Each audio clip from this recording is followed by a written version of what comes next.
Before we even get into the decorating room in the icing department, just to cut down on any potential mistakes, they make sure that before they roll a cabinet of cakes into that room, that every cake has been checked, right size, right batter, even before they're iced. So when whoever ices them double checks again that they got the right size and the right batter, and they mark off on the form that they've iced that cake. There's a check mark for who stacked the cake, who iced the cake, who decorated the cake, who boxed the cake. But after they get done with icing the cake, then they put them aside on different racks according to design.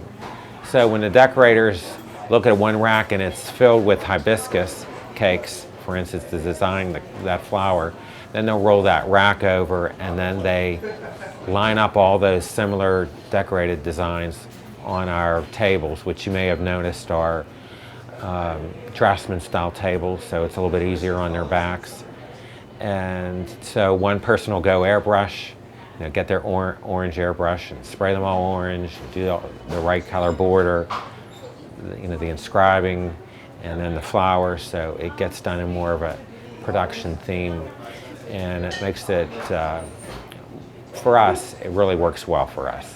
Of course, there's all those cakes on the other end that are very custom oriented, that you may have very small lineups of that you're only doing by onesies, twosies, but when you have the standard designs that are no additional charge, we kind of roll that out and try and streamline that as best we can. When the decorator once gets that cake, then they're checking to make sure it's the right, at least they can say confirm that it's the right size.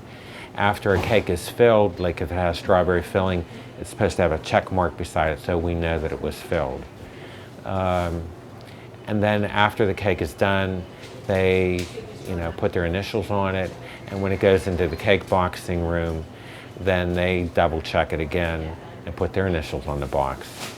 So there's accountability there.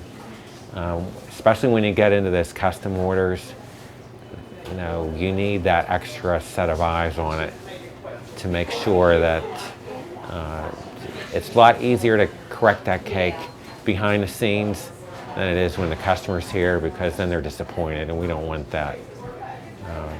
We'd rather correct it proactively if there is an issue.